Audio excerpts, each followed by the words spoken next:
ആത്മാവ് ചലിക്കുന്നിടത്തേക്ക് ശരീരം ചലിക്കുമ്പോഴാണ് അവിടെ ദൈവിക അനുഭവം പൂർണ്ണമാകുന്നത്. ആ ആത്മീയ ചലനമാണ് നാം ഗബ്രിയേൽ മാലാഖയുടെ വാക്കുകൾ ശ്രവിച്ചപ്പോൾ പരിശുദ്ധ അമ്മയിൽ സാദൃശ്യമായത്. ഈ ക്രിസ്തുമസ് കാലത്തിന്റെ ഒരുക്കത്തിൽ നമുക്കും ആത്മാവിനനുസരണമായി ചലിക്കുവാൻ പരിശ്രമിക്കാം. ആമേൻ.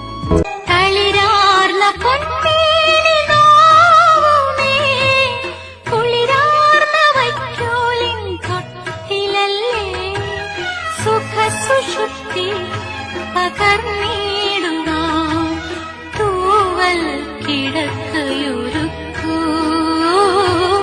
സുഖസുഷുപ്തി പകർന്നി